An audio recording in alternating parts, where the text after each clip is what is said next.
Hey, this is Coach Justin, and as a strength and conditioning coach, I have questions a lot about what people should do when they're too sore to work out, what an active recovery session entails, and so today we'll go through a few strategies as well as a few techniques to help you out when you are a little bit sore from a previous day's workout, or if you have a day off and you want to make sure that you're fresh for your upcoming workout.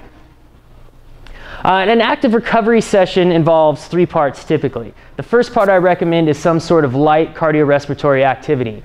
Biking is probably the best, stationary bike. That way you can just get the blood flow going in a non-impactful manner. You can decrease the viscosity of your joint fluids, warm up your body's temperature, and even just mentally prepare you for a workout. I know when I'm really beat down, broken, and sore, last thing I want to start doing are my squats or my lunges, and sometimes 5 or 10 minutes on a bike just prepares me for my workout a little bit better.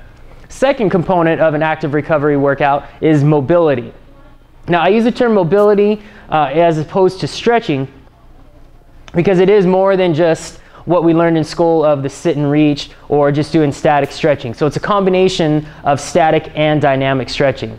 The third component is some sort of massage or muscle flush. If you're lucky enough to have a massage therapist, that's great. Have them work on you for 15 minutes to 2 hours, or however long you have. But a foam roller or some other self-massage tool will work just as well.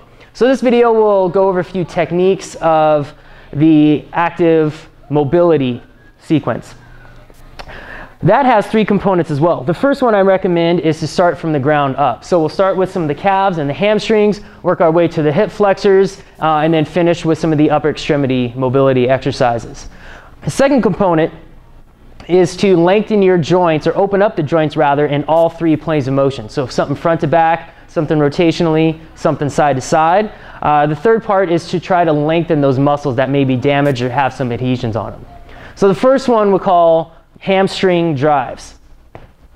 Now, before I get going, I know what you're saying. Hey Justin, I've seen some of your other stuff and you always tell me that functional activity involves standing up, squatting, lunging, doing something that actually looks like your activity, and you're correct. But what I like to do on an active recovery session is isolate a few joints at a time and then integrate all those joints together. So we'll start off kneeling, going for the calves, hamstrings, and the hips. And then we'll put that all together with some squats and what we call pendulum swings, where we are utilizing head to toe function. So for this first one, you can grab a dowel, piece of PVC pipe, a broomstick, a medicine ball, or a dumbbell works just as well. And we're going to reach 3 different directions. Reach straight out to the toe, reach to the inside of the knee, and then the one that's always the tightest, reach to the outside of the knee. And since this is a recovery day, I want to hold each position for at least a full second, maybe even up to 3 or 4 seconds in each position. I would repeat this at least 5 times in each direction on each leg. If I want to go more calf, back of the knee, I want to keep this leg locked out. If I want to focus a little more on the upper hamstring, all I have to do is bend this knee slightly and repeat those same reaches. Think about good posture. You don't want to round your back because then I'm stretching my low back and my spine as opposed to the hamstrings, which is the target of this exercise.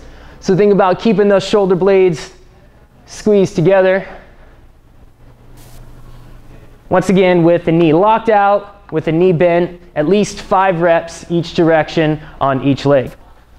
The next part, I'll show you with the medicine ball. And you can use this with just your hands as well. We call this kneeling lunge matrix. So I'm going to go forward, 45 degrees here, 90 degrees here, while I reach my hands overhead every time so I can lengthen my hip from above and below. So first the forward one, then that 45 degrees, and then the 90 degrees, and my chest and my arms follow that lunging leg. And my planted knee remains in a fixed position. I don't want to let this knee follow here and here, because then it's relatively doing the same thing as just lunging forward. So we want to do that, once again, at least 5 repetitions on each leg, reaching those hands overhead with a medicine ball, a light dumbbell, piece of PVC pipe or a dowel, like I said, holding that overhead for 1 to 2 seconds. And once again, to really open up the hips and the groin. All right, the next part of the exercises I'll demonstrate today are what we call pendulum swings. Now, like anything else, you can do this exercise in all 3 planes of motion, but for time's sake today, I'll show you just the rotational, or what we call the transverse plane. So feet are about shoulder width apart. Once again, I have my dowel here. My hands are alternating. Whichever palm is facing down, I'm going to squat and reach to that side. As I stand up, I'm going to rotate away. Squat down, rotate there, keeping my arms parallel to the ground. So this is a great spine and shoulder blade workout. As I'm reaching here, I'm trying to open up my left shoulder here, and then as I stand, I'm rotating all the way from my right toe through my left hand. And I would do that 10 times on each side. The last one I have today are IT band drives. And this is something that you can use really lightweight with, or just your hand. So for the IT band drives, my right leg is going to step over my left, and I'm going to reach out here, stretching into this left IT band.